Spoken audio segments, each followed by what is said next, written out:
are in listen-only mode. Welcome everyone to today's session of Alpine University. This is our April webinar. We're really glad you chose to join us today. Our topic today is what's in your program toolbox. My name is Jana Hairston and I'll be serving as your moderator today, and I work in the marketing team here at Alpine. We'll get started in just a couple of minutes, but before we do, I wanted to just make a couple of announcements. If you find value in attending today's webinar, make sure to register for our May webinar. That webinar will be held on May 25th, so please make sure to watch your email for your invitation and registration link. If you have any technical problems with the webinar today, please close down and restart the application. If that doesn't work, you can give GoToWebinar support a call at 855-352-9002, and I will post that number in the chat. If you have questions throughout the presentation today, please either chat those in the questions box or feel free to use the raise your hand feature. I'll unmute you. You can ask your question and then we'll put you back on mute. And then last but not least, we're going to cover a lot of information today, but don't worry because we are recording today's session. So if you miss something, you can always review it once we send out the presentation with the download link, and we'll be sending that out within a couple of hours of this call. Without further ado, our presenters today are Susan Cooley, Program Manager with Alpine Testing Solutions, Lisa O'Leary, Psychometrician with Alpine, and our guest presenter is Jessie Mielke, who serves as a Certification Program Manager at Esri. With that, I'll turn it over to our presentation team.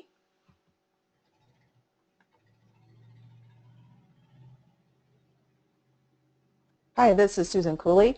Again, the presentation today is what's in your program toolbox. And we'll start today with a little bit more detailed introduction of our presenters. I'll start with Jessie. Thank you, Susan. Good morning, everyone. My name is Jessie Mielke. I am the Certification Program Manager for Esri. We are a mapping software company based in Southern California. I have been managing this particular program for the last 5 years and have been working with Alpine for the duration of that time. So looking forward to sharing some templates with you guys today. Thank you. Lisa? Great, thanks, Susan. This is Lisa O'Leary. I'm a senior psychometrician with Alpine Testing Solutions. Been with Alpine for about 5 years now, primarily working within the IT certification space, and have worked with Esri the majority of my time that I've been here. So looking forward to talking some more in detail about tips and tricks that have helped us manage our relationship through that time. And again, my name is Susan Cooley. I'm a program manager with Alpine. Been with the company almost 4 years, and we'll get ready to share some information that we've created over the years and lessons learned on that. So, kind of an overview of what we're talking about today. I'm going to let Lisa talk to this in a few minutes.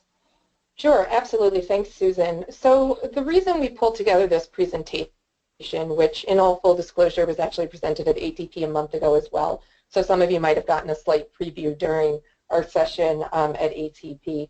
We were discussing kind of takeaways that we often come out of with conferences, and we thought that it would be important to not only talk about tips, tricks that we've learned in terms of managing the program efficiently between multiple vendors and partners, but also providing some real-life templates that are available and have helped us manage the process. So during today's webinar, we're going to be talking about a series of templates in particular that can help programs and or manage relationships between vendors to efficiently plan for and execute exam development activities.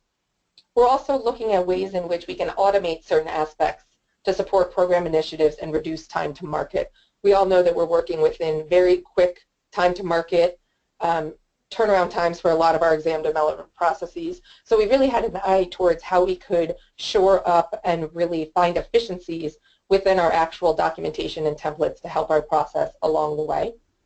We're looking to ensure the reliability and reproducibility of the process This could be both internally or externally if you have a program that perhaps is going for accreditation or is going through some type of an external audit. Essentially, the templates that we're going to be talking about here today can all serve as validity evidence for the processes that were employed in your exam development stages, as well as those subject matter experts who may have been involved in the process. Again, that'll help us improve the links between and the documentation of program milestones, deliverables, decisions, as well as those SMEs that were involved, and that all-important link to the intended interpretations and the uses of the test scores. All of these will help to bolster the legal defensibility of your program and help inform more systemic and systematic program decisions over time. So an overview of the templates, we're going to talk about 5 of them today. The first one being a communication plan. So that really is involving the stakeholders of who needs to know what and when they need to know that. The second template is going to be the impact assessment template, and that is going to be for updating current exams that are already published and what the impact of maybe a software update or some kind of update needs to be done to that exam. Third one is item writing targets, and that's going to help you dynamically plan for your workshops. You're developing exam items, new items, or even reusing some of the items that you currently have, and that's going to be determined by number of forms that you need, number of items, that type of thing. Fourth one is a SME database, and what that's going to help you do is track your SMEs that you need to invite, so based on schedule and SME availability and the SMEs, their areas of expertise. And the fifth one is going to be exam design methodology, and that's really going to be a snapshot of your exam activities, and you can use this for auditing purposes or just for programmatic purposes. So jumping right into the first one, we're going to talk about a communication plan. You should first come up with a communication strategy. You may have one in your corporation, or you may need to just start one from scratch. We're going to give you some templates today to, if you need to at least get started and know where to head, you can have different ways of coming up with this plan. And then you can add details that's necessary for what your program may need. Basically, the first thing you need to do is determine who needs to know what and when they want to know that. A lot of times to be able to get this information, you can create a survey and ask people what they want. That tends to be able to get input and from them, and then you'll be able to provide them what the necessary information of what they'd like to see and when. Maybe you've got somebody who wants to be able to keep track of what you're doing on a weekly basis. Or there's somebody maybe hands-off, I just need to know when milestones are hit and they're hit on time. So being able to gather that information beforehand will help you have a better project in the end. Once you have that plan in place, then you can distribute it and get feedback and then buy off on that so that everybody knows what to expect. And then there may be things that change along the way. If you have a shorter project, you may set the plan up and that may be it for the duration of that project. If otherwise, you may have a long project and you may have stakeholders that come into the project and they may have different ideas of when they want to have information versus the one that, if they're replacing a stakeholder, or you maybe just have a new one. So don't be afraid to make changes to this over the course of your projects. So looking at 2 of them that I put together, there also is a third one. I'm not going to talk about it today, but if you log on to the website that we give you at the end, you'll be able to access these templates, and then you'll be able to customize them for what you may need for your projects. So the first one, we organize this by activity, and the activity is really talking about what the task is. Do you have a contractual agreement? Pretty much between yourself and your vendors, that's probably going to be highly likely that you'll have contractual agreements. Those, if you look at the second column, will be written and they're formal. And then who's responsible? Who owns that product? Who then gets the information? Who sent the contractual agreement to, and how do you send it? This goes line by line. I'm not going to read them all to you, but you could talk about weekly meetings that you have, deliverables, invoicing. That type of information should be known when you set up a project, and you can then put it into writing so that you know who to send it to. And maybe if you're the program manager and that program manager changes over time, you can then hand this off to them and they'll be able to know what's going on with the project at any given time. The second one looks just a little bit different than the first one. It's going to be organized by phase. Any phase of a project has 5 different phases. So your initiations, before the project even launches, you're going to have some information in that. Then you're in your planning phase and you're going to plan out schedules, budget, timelines. Execution is when the project is actually going on and you're doing your monitoring and your QA. And then the control is towards the project end when you're making sure that all the deliverables are sent, everybody's happy with that, and then you can end and close out your project. A little bit different look and feel to it, so then you can have different timelines and different variations for that. So that's the communication plan examples that we've provided for you, and you'll be able to access those again by the link towards the end of the presentation. We'll give that to you.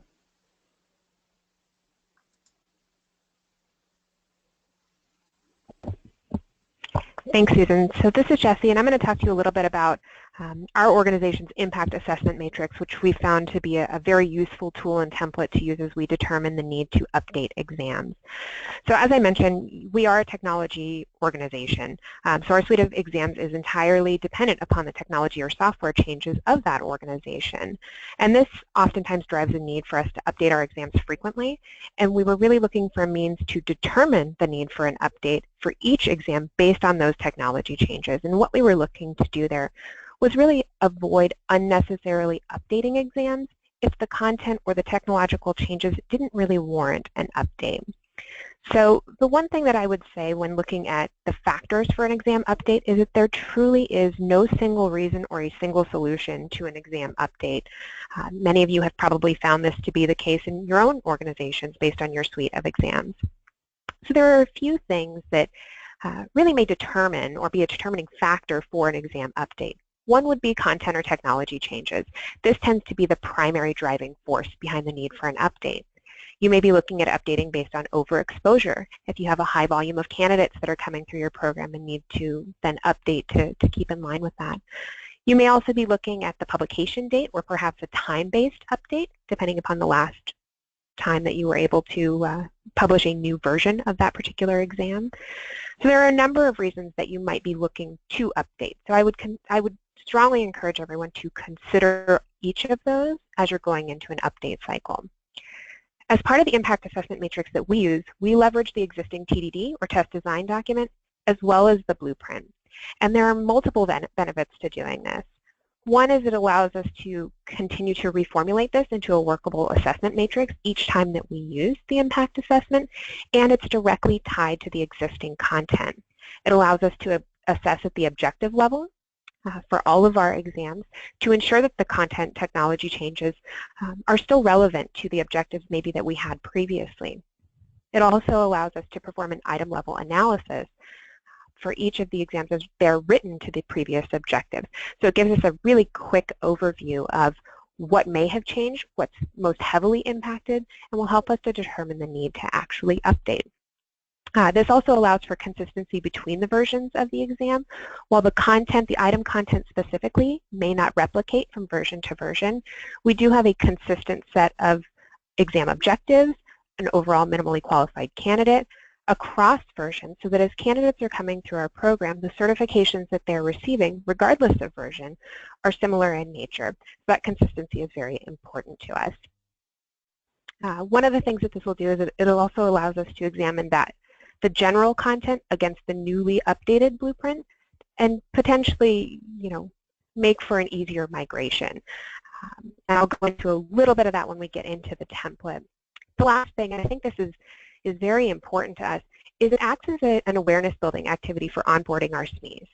Through the process of working through an impact assessment matrix and analyzing the existing blueprint and exam documentation against the current technology, our SMEs are able to build a familiarity with the exam content as well as the terminology, so when we're going into additional item development workshops or exam development activities, they already have some knowledge in order to really contribute successfully to those future exercises. So that's a really important piece for us as we're getting our SMEs thinking in that exam development mindset. So next I'm going to show you the actual template. And as Susan mentioned, this is going to be something that is made available to each of you at the end of this call. This is entirely customizable to your organization. We found that this works for us, but certainly feel free to take this template and work it as you need to fit the needs of your exam or your program. We typically share this with multiple SMEs. We would be selecting those subject matter experts from across our organization to make sure that we have a varied perspective. So you'll see we have an option for our SME to enter their information, and we include the exam blueprint, objective by objective, as part of this impact assessment matrix. We'll now allow each of the SMEs to go in and rate the level of change that they think is taking place based on the existing objectives to the current technology. This is a sort of a scaled approach.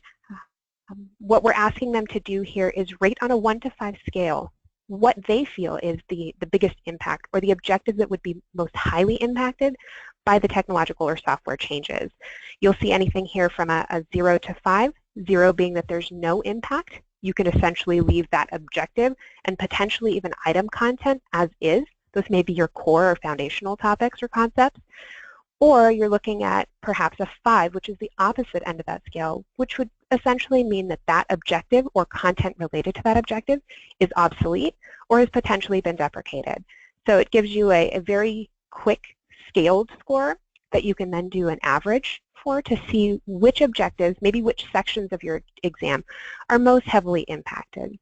We also encourage our participating subject matter experts to provide commentary on the blueprint itself, whether or not there need to be textual changes to that objective based on the technological changes, whether we need to consider adding in an additional section or an additional objective based on those content changes, and provide any additional comments. Maybe it's something that they've heard through the process of working on the exam previously from candidates who have expressed an interest in having something additionally tested as part of this particular exam. So we give them a lot of opportunity to share all of their knowledge and feedback with our program that helps us to make a decision as to whether or not we update this exam. For our program in particular, again, we go back to those scaled scores or the SME impact scores, and we'll do an average. And we typically look at this on a minor, moderate, or major scale based on the overall scope and size of your exam or the objectives that you have. We'll look to make those generalizations as far as whether the exam is majorly impacted by the version changes, or maybe is just a minor update and could exist as it is, or carry over to that new version release.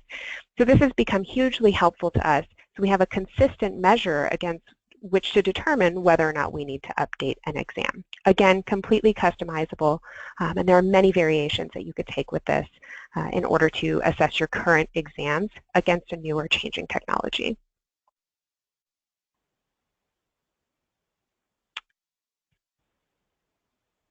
And I believe that's going to take us into our item writing targets. So I'll hand it over to Lisa. Great, thank you, Jessie.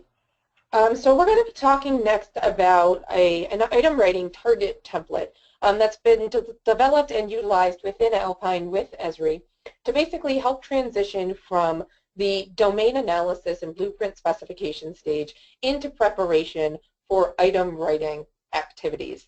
As many of you may be experiencing within your program, there's recently been a shift and reliance on more virtual work than in-person workshops, particularly with regards to item writing, a lot of asynchronous item writing going on. So what we were looking for was a template to not only help with developing true targets based on a host of varying exam specifications, number of forms, number of items, required overlap, requested overwrite, those types of elements, but also a way to manage kind of the process and the status of the bank, perhaps in a situation where we might be moving between multiple facilitators or have subject matter experts who are actually helping out in an asynchronous way with the item writing. So the item writing target template that I'll display here in a minute can be used in conjunction with the blueprint specifications to set appropriate targets for item writing.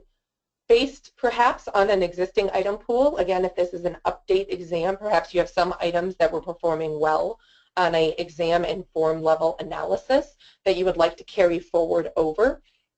If that is the case, based not only upon the impact assessment, I would also recommend that an item review be conducted to make sure that not only are the items still technically correct, but that they're also still congruent and accurate based on the new blueprint specifications that may have been developed during a new job domain analysis and or an update activity. These targets can be dynamically adjusted based on item bank considerations. A couple key considerations to keep in mind, again, would be the number of end forms that you're interested in. You'd want to take into consideration not only the planned length of a beta form or beta forms, but also the number of items and points per form that you would be expecting. Again, points would come into play if you have any multi-point dichotomous or polytomous items that are worth more than 1 point. You'd also want to think, if you're going to have multiple forms out in the field at once, about what your target overlap is between those forms. At Alpine, we tend to recommend a range of 10 to 30% in terms of item overlap between your forms. And again, you'd also want to think about your target overwrite. Alpine also recommends typically an overwrite in the range of 15 to 30% based on how you feel that the items will perform during your beta exam, such that once we go through beta item analysis, we actually have a sufficiently large enough item bank to move forward with the operational forms as planned. In our experience, we've found that these item rating target templates can be helpful to use not only in pre-workshop planning, perhaps with disseminating information between stakeholders, subject matter experts, and facilitators, but also in real time during the item development workshops to keep people continually aware of where various banks are, how many items are ready to be moved forward to beta testing, and where we still need perhaps to develop more items in which specific areas of the blueprint.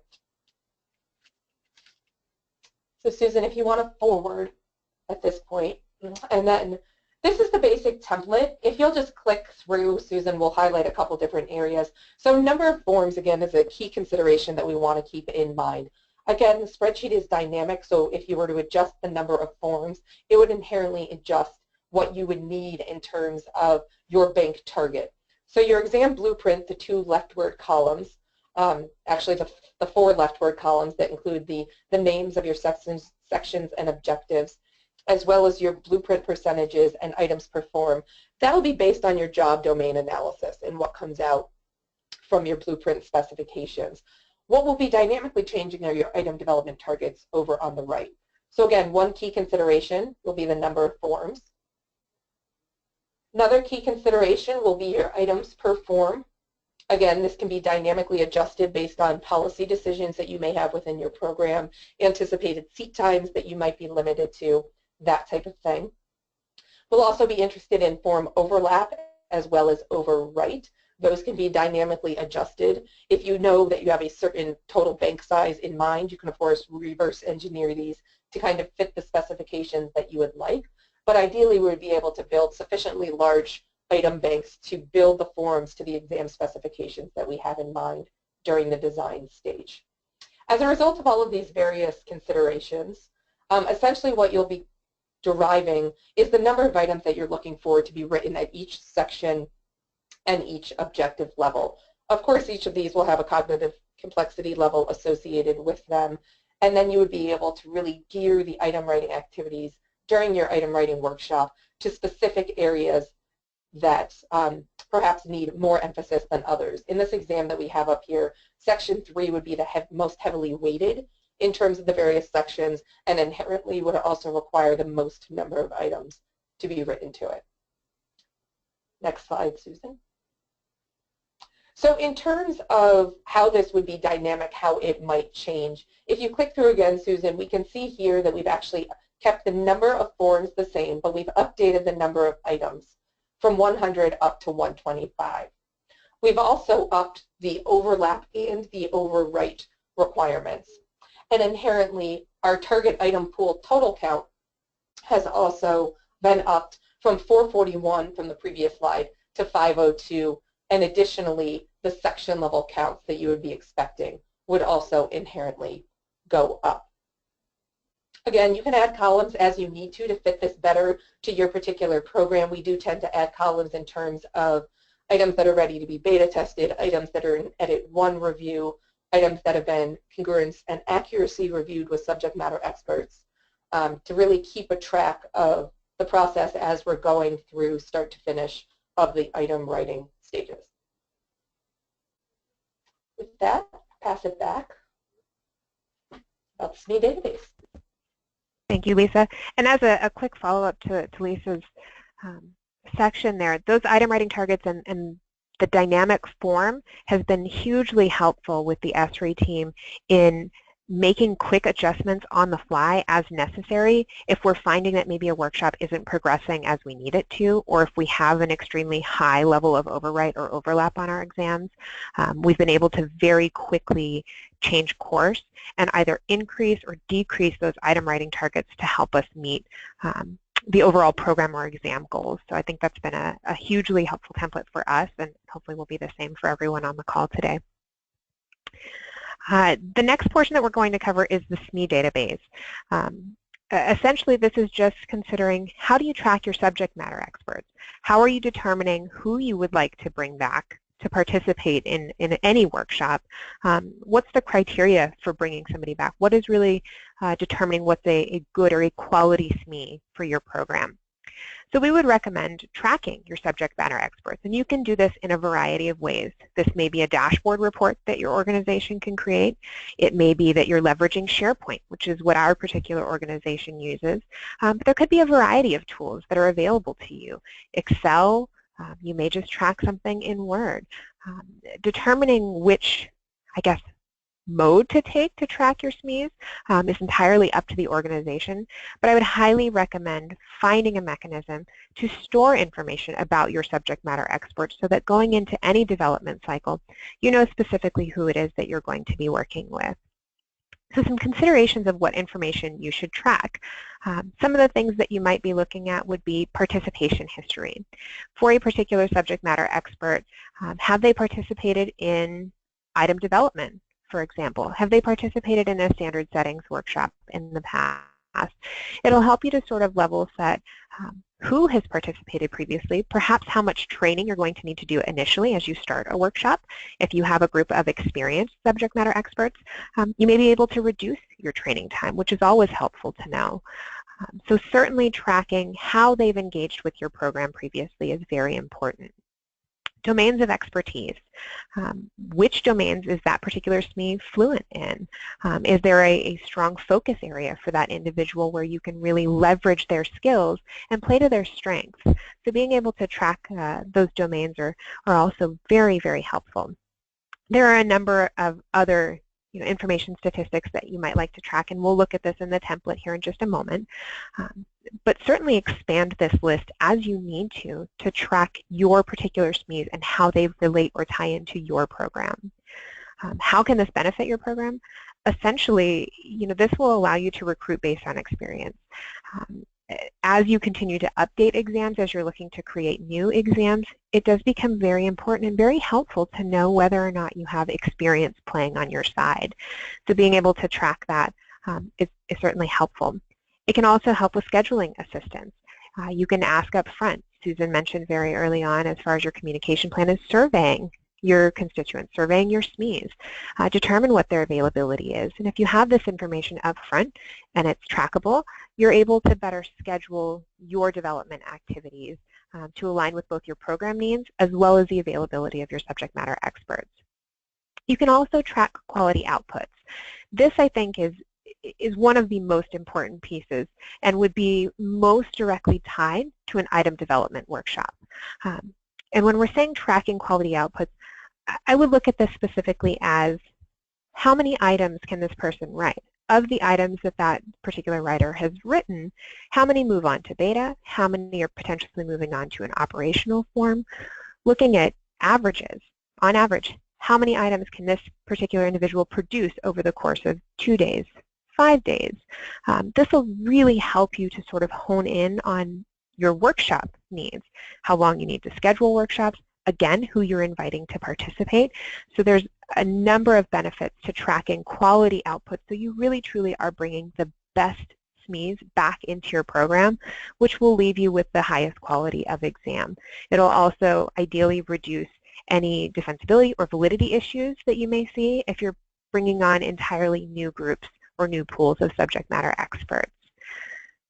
So jumping in just to a quick template, and as I said, there are so many ways that you could create a trackable form for your SMEs and their various pieces of information.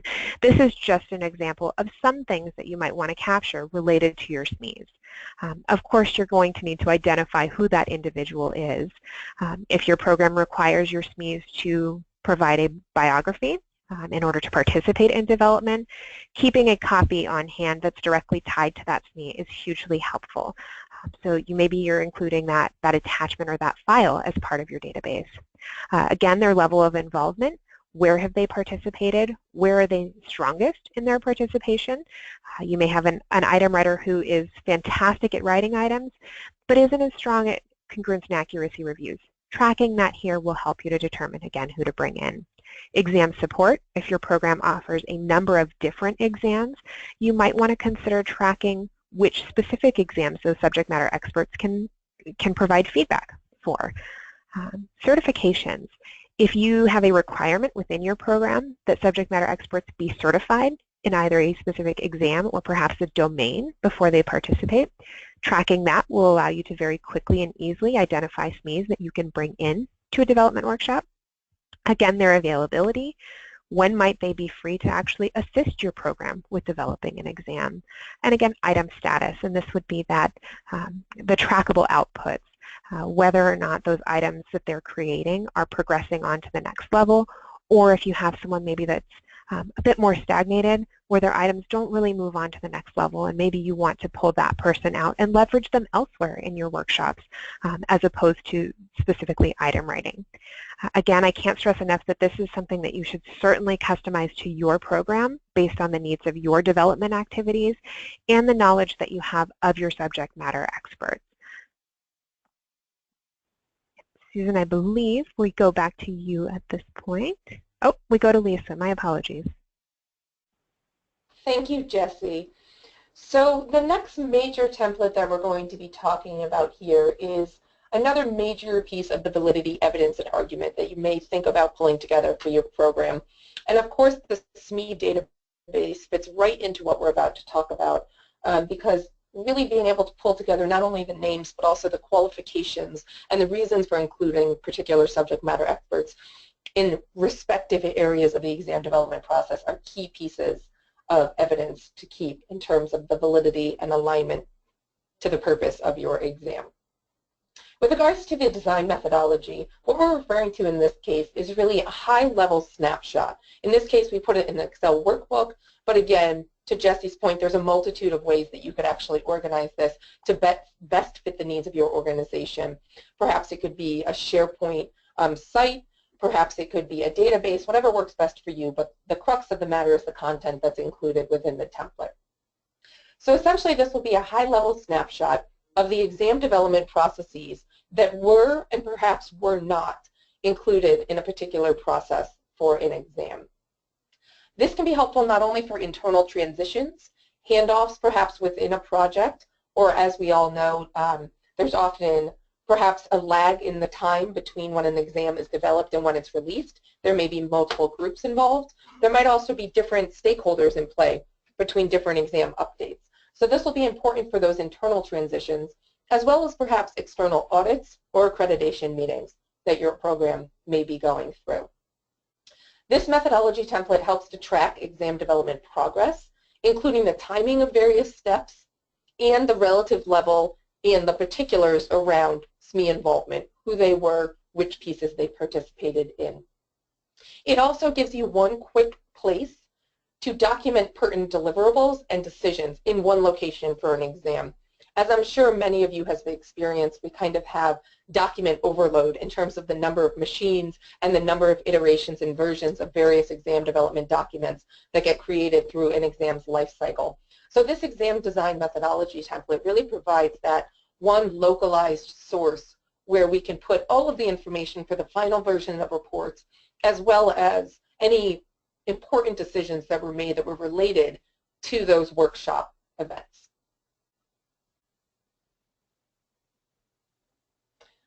Included in the presentation that will be made available is a list of methodology terminology that I felt important to include simply because I know there's kind of alphabet soup and a lot of different language that people are using. So I wanted it to be clear kind of what the intent of the various terms that are included in the exam template are. Again, these can be completely tweaked for whatever is appropriate for your organization, but there is a glossary included within the exam methodology template, again, just to serve as a helpful guide when you're thinking about, well, what does this really mean in terms of these various stages of the exam development process. In terms of the template itself, again, it can be as complex or as simple as your program and the needs of the constituencies for which you're developing your methodology template exist. What I've presented here is a pretty standard exam design methodology template that goes all the way through from a target candidate definition. In terminology for credentialing or certification exams, this would likely be a minimally qualified candidate definition, MQC definition, all the way through kind of the tail end work for your exams. In particular, thinking about things like score reports and security, both with regards to prevention, but perhaps also enforcement and detection. In this case, these are really developed to be at the exam level versus perhaps a documentation that might be put together to document overall program status or existence of multiple exams within a single program. Again, activities are listed to the far left such that we're really able to document which of the stages were included for a particular exam update process. Not every stage would necessarily need to be documented from the perspective of there might be a reason that you did not include discussions or decisions around perhaps the MQC for a particular exam update. Perfectly fine. This just gives you a place to kind of provide the rationale for why you may have skipped that stage. Also captures information such as the start and the end date for particular activities. In this case, source is referencing was it conducted internally within your exam program, or perhaps did you outsource it externally to a vendor or a partner that your program works with routinely. What is the method that was involved for the exam development process?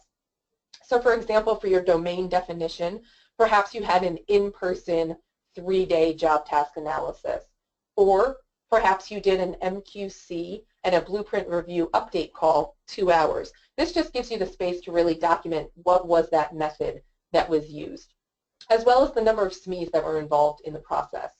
Again, also gives you a space to document the key deliverables if you have any workshop reports that are developed, or if you could point towards perhaps an item writing tool or an item banking tool to the right bank. Again, just trying to keep all the information straight with regards to a particular exam, as well as the key decisions or the key outcomes that came out of that exam development process. The methodology that I'm showing here today was intentionally designed as such to demonstrate that this can be used either as a proactive tool through your process or perhaps a reactive or post hoc tool once we've gotten through an exam development cycle to then go back and document what's happening. I've seen it used effectively in both cases. Next slide, Susan. So overall, in terms of the benefits of these various templates that we've talked about here today, hopefully as Jesse was going through kind of some of the programmatic examples and just kind of inherently in Susan and I discussing how we're utilizing some of these templates, these would be inherently clear. But just to break them down a bit more, when it comes to the communication plan, we found it very useful to have a clear communication strategy. It's resulted in increased productivity, as well as really solid working relationships within our organizations and across them. With regard to the impact assessment, it's helped to inform exam update decisions, in particular avoiding work where necessary, again, increasing time to market where possible. And also we can create consistency over multiple exam versions with regards to how the decisions are actually being made about the updates and the changes that are expected for a particular exam if you're in a situation perhaps where you're versioning across updates and upgrades. The item writing targets we found allow for directed item writing. Again, as Jesse pointed out, that can dynamically change on the fly as perhaps situations change, if the number of SMEs greatly reduces, if there's a decision, a policy decision made to reduce from 2 forms down to 1, we can really do a quick gauge to make sure that our item writing targets and our bank are on point with where we would hope they would be before we get to the beta testing stage. The SME database has helped recruit based on actual experience, helps provide that validity evidence that the people that are involved in the particular exam development activities are aligned correctly and are the people that are best suited to represent that domain in the exam development space. Can also be of assistance with some logistics. So not only scheduling, but we've also utilized SME databases to look into the quality of individual SME's outputs. As many of you may have experienced, particularly with elements such as item writing, perhaps we have some SMEs that are really great reviewers but aren't as fabulous when it comes to the actual creation of content. Documentation of such statistics in a SME database can help you better target your not only selection of your SMEs, but also the selection of the activities those SMEs will be involved in. Again, increasing efficiency of your exam development processes wherever possible. And then finally, for the exam design methodology, this gives you one encapsulated space to document all exam development activities, track the progress of those activities, and help to demonstrate the validity of those processes, all in one template that could easily be handed off in between internal individuals or between organizations in any type of auditing or an accreditation situation. I think that, yep, basically takes us to the end of the workshop. So, Jana, I think you said you were going to help us coordinate any questions that have come in terms of... Sure, sorry. I just wanted to open up the floor for if there are any questions of our participants. Feel free to either raise your hand or chat those in the question box. And we will give you just a moment to ask those questions.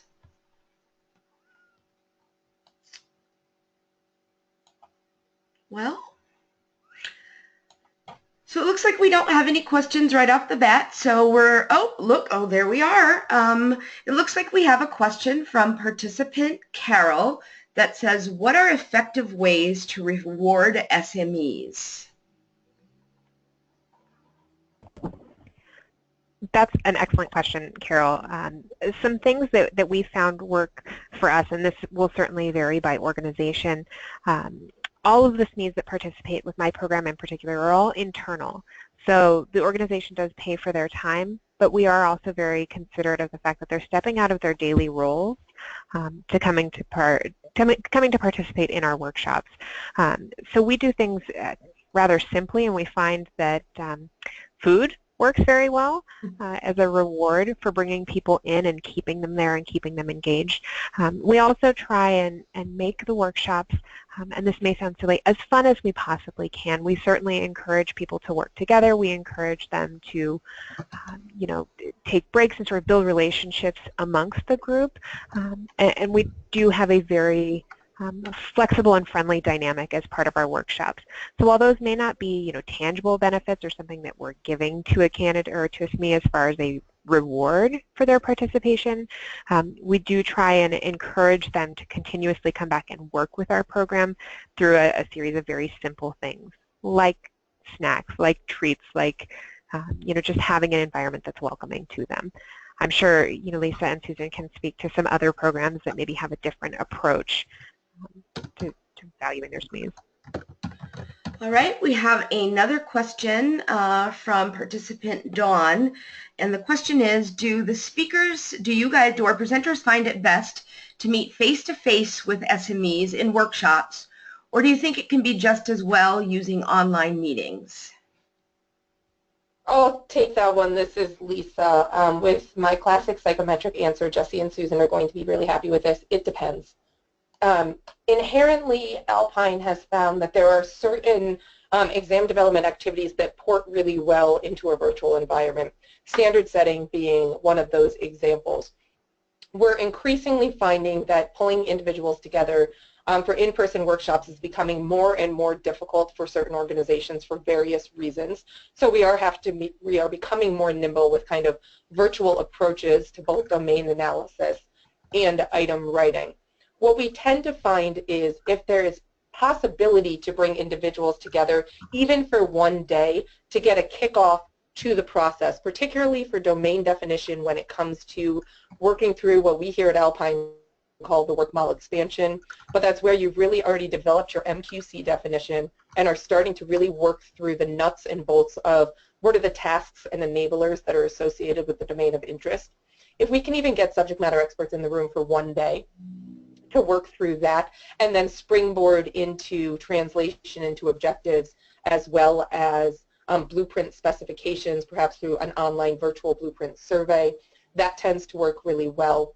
Otherwise, if that's not a possibility for the domain analysis, we found that having collaborative software for all virtual activities really does improve the experience for all of those involved as well.